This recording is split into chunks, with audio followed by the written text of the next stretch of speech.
Kigali Rising, Africa's Quiet Giant.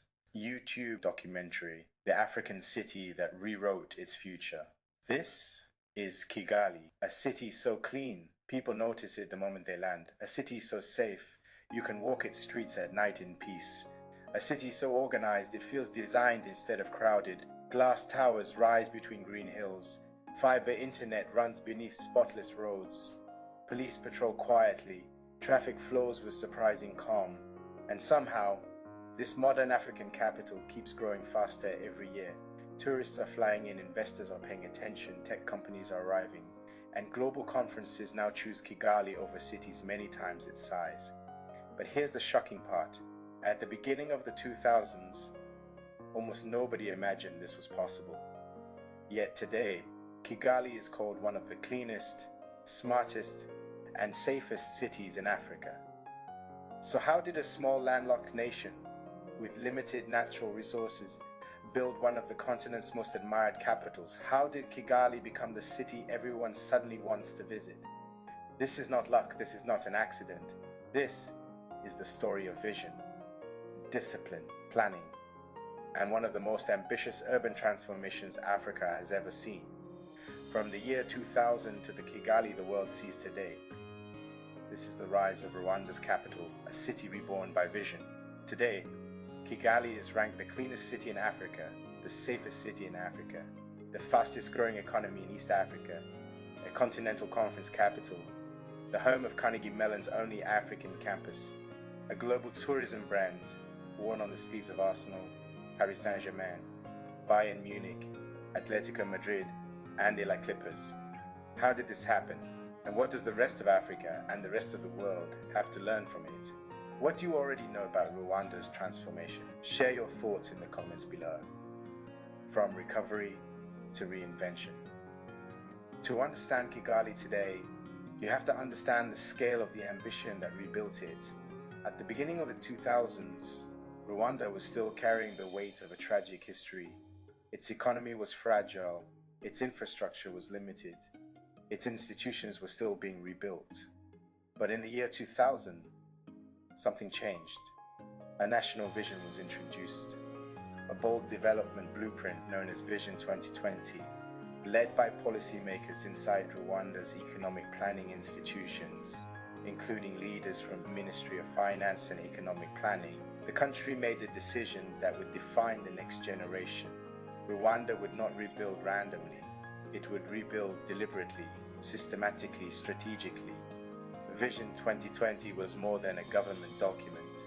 It was a national promise, a promise to transform Rwanda from a low-income agrarian economy into a knowledge-based middle-income country.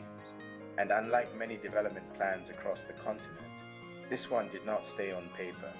Roads began expanding across Kigali. Public institutions became digitized. Healthcare coverage increased. Schools multiplied. Fiber optic cables spread across the country. Then came the Economic Development and Poverty Reduction Strategy, EDPRS-1.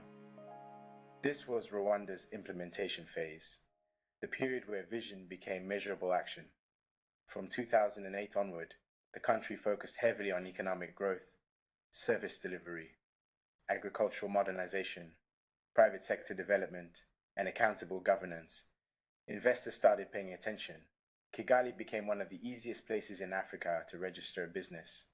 Public services moved online, corruption levels declined, urban planning became stricter and more intentional. Then came EDPRS-2, and this phase aimed even higher.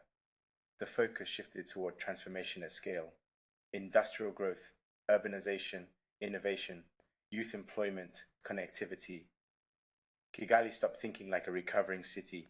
It began thinking like a global city.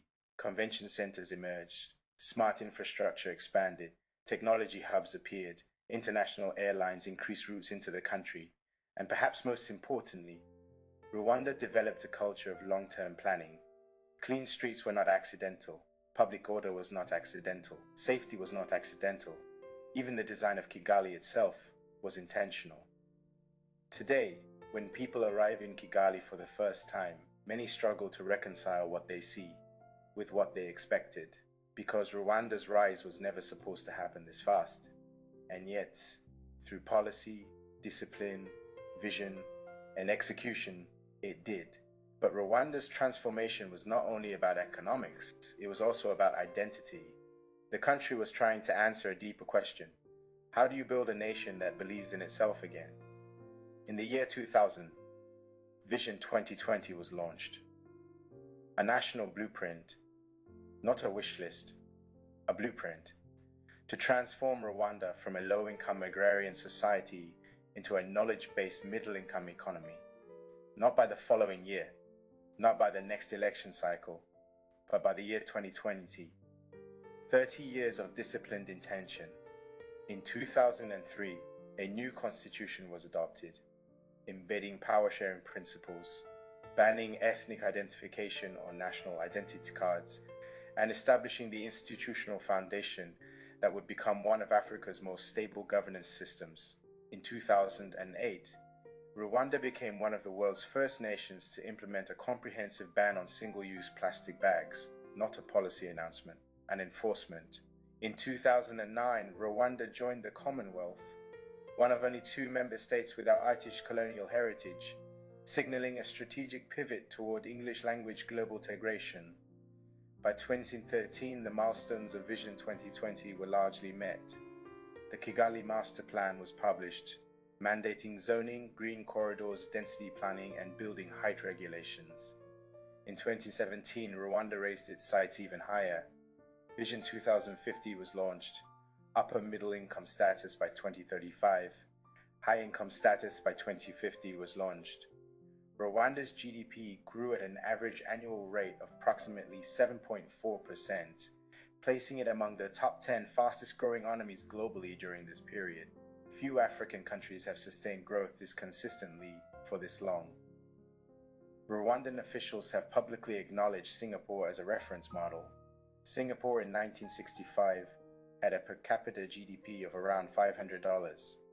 A hostile regional neighborhood, racial tensions threatening internal stability, Lee Kuan Yew's playbook, political stability, ruthless anti-corruption enforcement, long-horizon urban planning, English language pivot, openness to foreign investment, education as an export, reads like a first draft of Rwanda's own. This is not a coincidence. What do you think is the most underrated driver of national transformation? Vision, leadership, or discipline? Share your take in the comments. 2. The foundation no one sees. If you ask any expatriate, investor, or first-time tourist what surprised them most about Kigali, the answer almost always comes back the same. I felt safe. This is not marketing, it is measured. Kigali consistently tops continental safety rankings. The 2025 Africa Report ranking of Africa's safest cities placed Kigali at number 1. Visitors describe walking through Kigali at night with the comfort level they would not feel in Johannesburg, Lagos, or Nairobi. Why? Rwanda built one of Africa's most networked community policing structures, embedding security at the cell, sector, and district level. Decades of post-genocide reconciliation work have built a public culture that rejects social violence as a tool. Full stop. On corruption, Rwanda has consistently ranked among the least corrupt nations in Africa on Transparency International's Corruption Perceptions Index, frequently in the top 5 on the continent, often above several European Union member states. Foreign direct investment into Rwanda has grown to roughly $1.2 billion annually, a remarkable figure for a small, landlocked nation without significant natural resources. The honest truth is this: safety is not just a quality of life measure. Safety is an economic policy.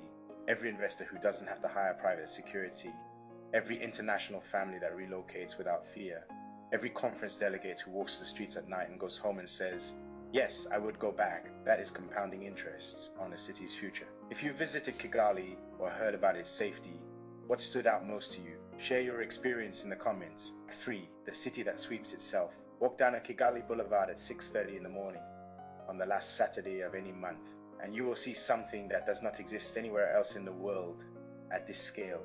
Tens of thousands of citizens, including ministers, business owners, students, sweeping streets, planting trees, painting public buildings, repairing schools, and clearing drainage channels.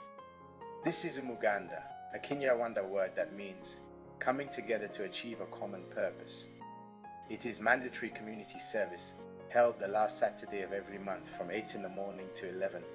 Most businesses close, public transport pauses, roughly 80% of able-bodied adults participate. Umuganda is the single most important reason Kigali looks the way it looks. There is something that visitors notice immediately in Kigali. It is not just what you see, it is what you don't see. No littered streets, no chaos at the roundabouts.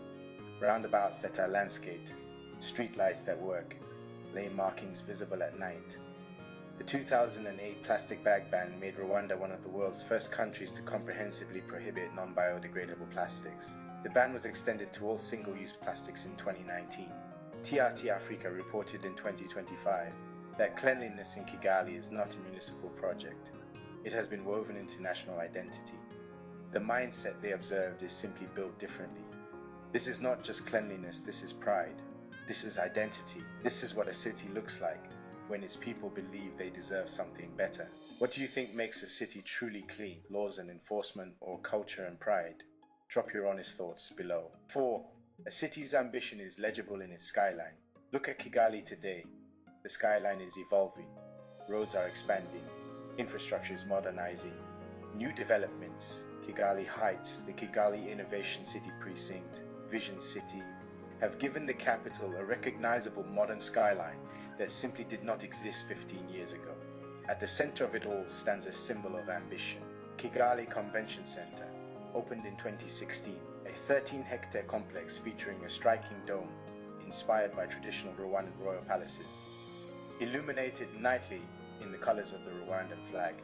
The KCC accommodates up to 5,000 delegates and is the anchor of Rwanda's strategy for meetings, conferences, and international events. More than a building, it is a thesis statement, a declaration that Kigali is ready to host the world, and the world has responded. The Kigali Arena, a 10,000-seat indoor venue, opened in 2019. It's East Africa's St Indoor Arena.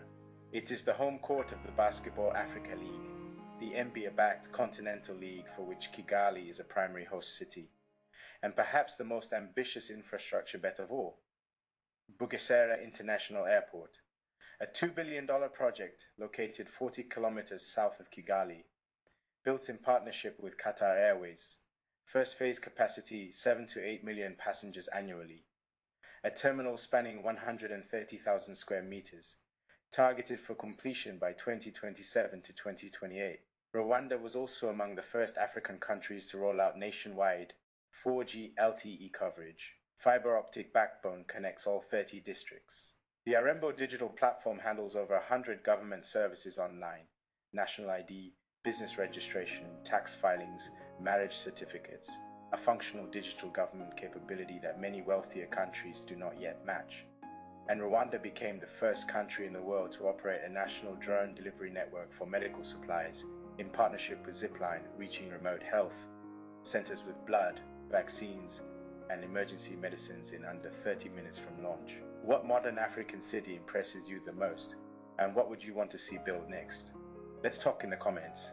5. 2 words that changed everything. In 2018, a small East African nation that most Premier League fans had never thought about appeared on the left sleeve of every Arsenal jersey worldwide. 2 words. Visit Rwanda.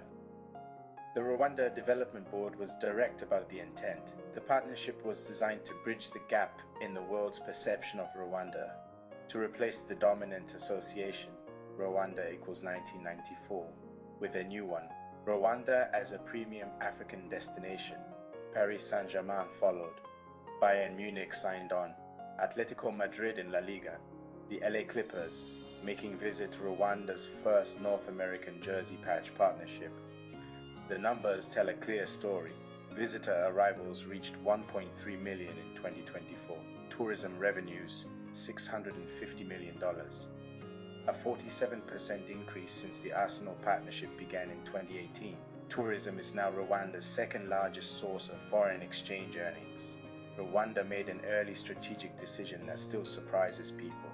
Rather than competing for mass tourism, they chose high yield, low volume. The result, fewer tourists, less environmental pressure, more revenue per visitor, and a perception of exclusivity that money cannot manufacture overnight. Beyond sport partnerships, Kigali became the continent's conference capital. In June 2022, the world came to Kigali. The 26th Commonwealth Heads of Government meeting brought leaders from 56 nations. The first CHOGM held in Africa in over a decade. King Charles, then Prince of Wales, represented the late Queen Elizabeth II. World Economic Forum on Africa, 2016. Africa CEO Forum recurring. The 2023 FIFA Congress. The UCI Road World Championships, the first ever held on African soil. Conferences are not just delegates and hotel bookings. They are the moments when foreign ministers, CEOs, journalists, and academics see a place with their own eyes. Every CHOGM delegate who walked the streets of Kigali in 2022 became, whether they intended to or not, a witness for the city. In 2023, conference tourism alone generated a record $91 million from 157 summits and events, drawing over 67,000 delegates. Have you ever seen Visit Rwanda on a jersey or at a stadium? Where were you when you first noticed it? Tell us in the comments. Act 6, the economy that refused to stop. The numbers are striking even by African standards. GDP growth in 2024 came in at 7.2% under the rebase series.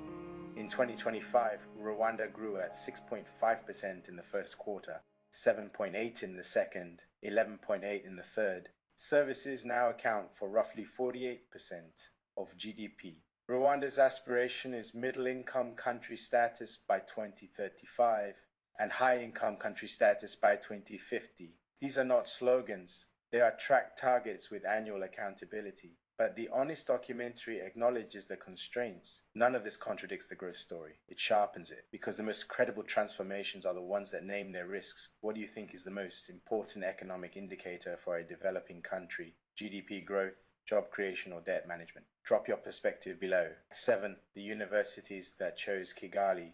If you want to find the next generation of African engineers, AI researchers, entrepreneurs, and conservation leaders, increasingly, you find them in Kigali.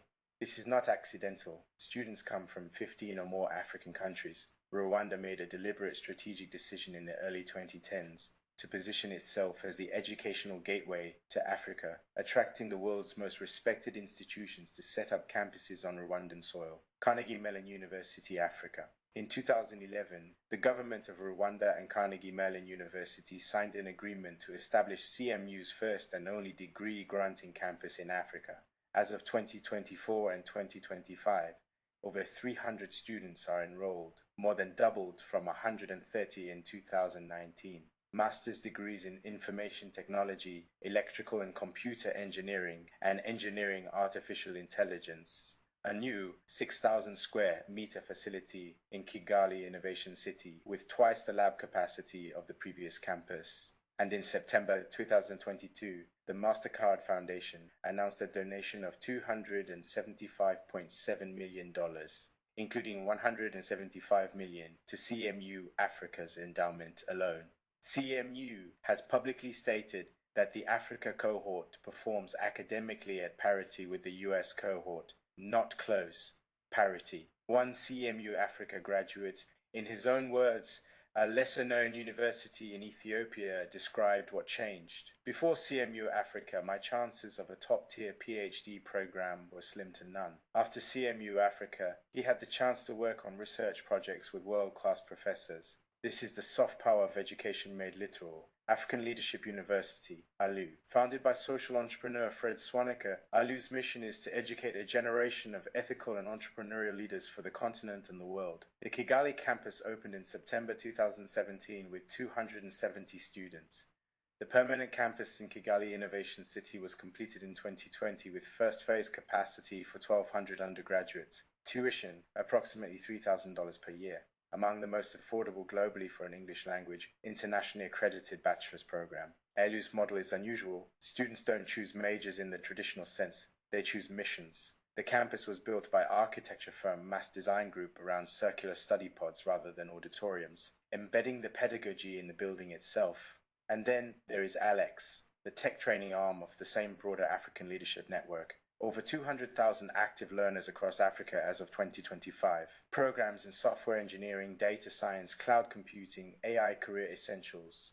Operating hubs in Kigali, Cairo, Casablanca, Accra, Lagos, Addis Ababa, Nairobi, and Johannesburg. Approximately 85% of graduates find employment within 6 months of completing training. In November 2025, ALX, Anthropic, are makers of the AI system Claude, and the government of Rwanda announced a landmark partnership deploying Chidi, an AI learning companion built on Claude, to over 200,000 ALX learners across Africa, plus integration into Rwanda's national education system through the Ministries of Education and ICT. Fred Swaneker, CEO of ALX, framed the bet directly. Through our partnership with Anthropic and the government of Rwanda, we are ensuring that Africa's youth are not just consumers of AI, but creators. When you ask CMU, ALU, Alex, and MasterCard Foundation why they chose Kigali, and not Lagos, Nairobi, Accra, or Johannesburg, the answers converge.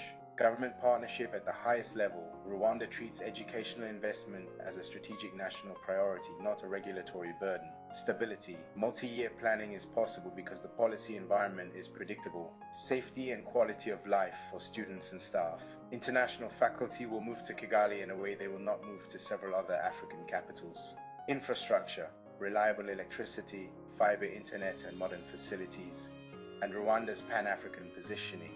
Kigali is geographically central, English-speaking since the official language switched from French in 2008, and politically welcoming to students from across the continent. If you are 22 years old, in Lagos or Nairobi or Yaoundé or Harare, and you want a world-class education on the African continent, in English, in a safe city, at a price you can finance, increasingly, the answer is Kigali. Would you study or work in Kigali? What would draw you there? The universities, the tech scene, or the city itself? Tell us in the comments. 8. The city everyone is moving to. In 2 decades, one of the internationally diverse capitals in Africa relative to its size.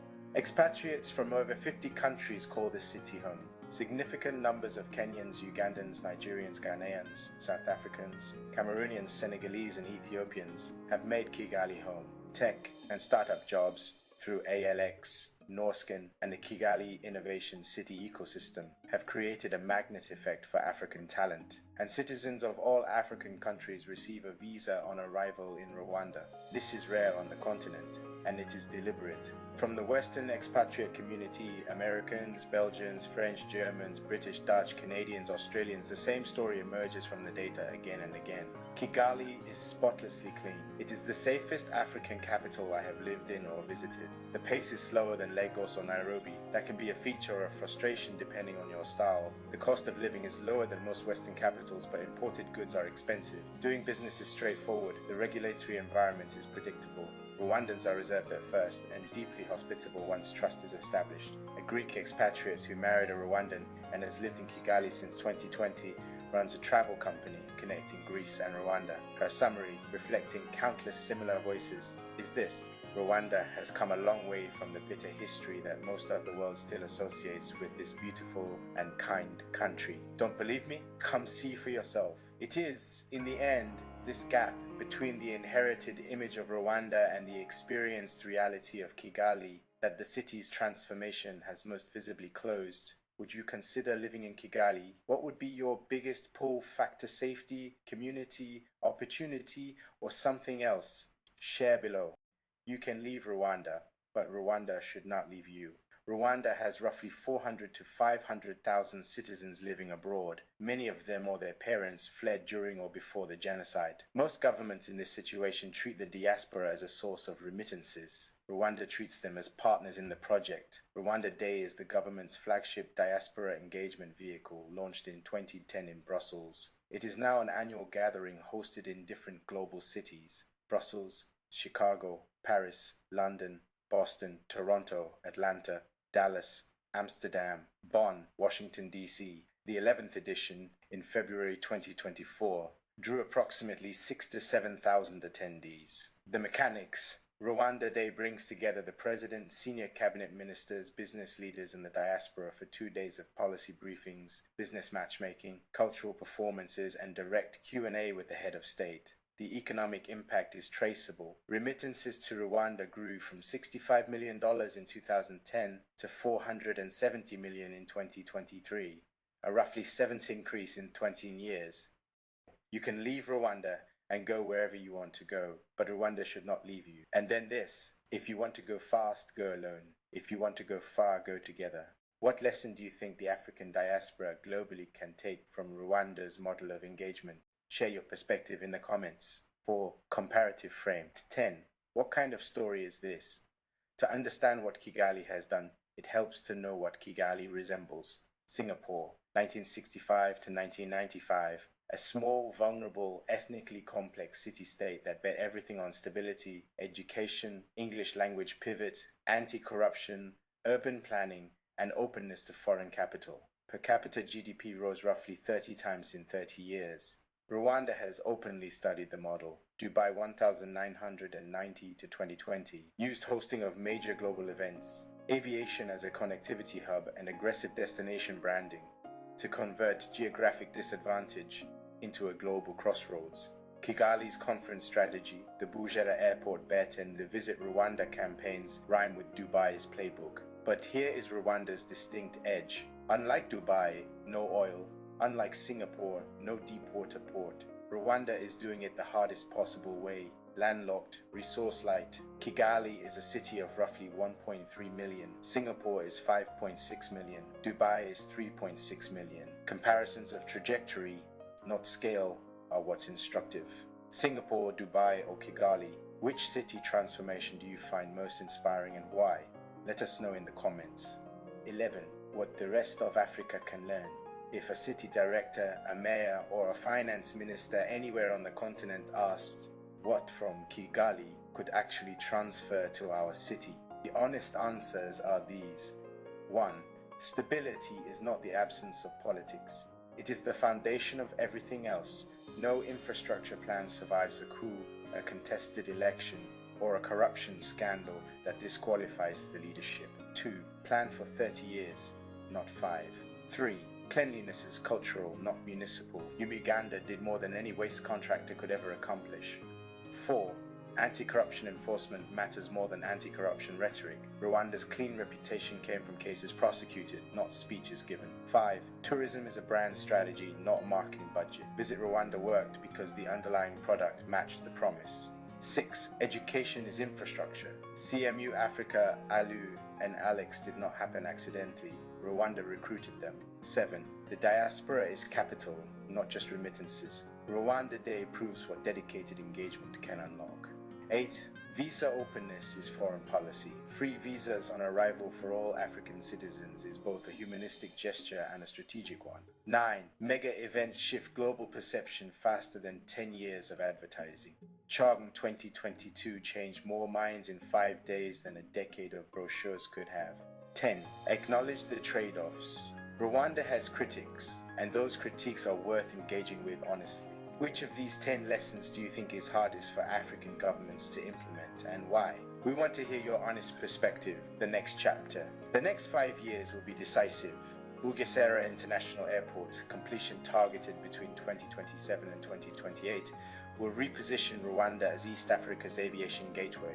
Kigali Innovation City reaching full activation will test whether Rwanda can build a genuine tech economy from the ground up. The Anthropic, ALX, and Government of Rwanda AI Education Partnership will determine whether 200,000 young Africans become creators, not just consumers of the AI era. Kigali is not a miracle. Miracles imply the absence of effort. Kigali is instead the most disciplined urban transformation project in modern African history. Every policy was chosen, every law was enforced. Every Saturday morning, hundreds of thousands of people picked up brooms. A small landlocked country with no oil and a history that should have made development impossible has in 3 decades built a city that the rest of Africa now studies and the rest of the world now visits.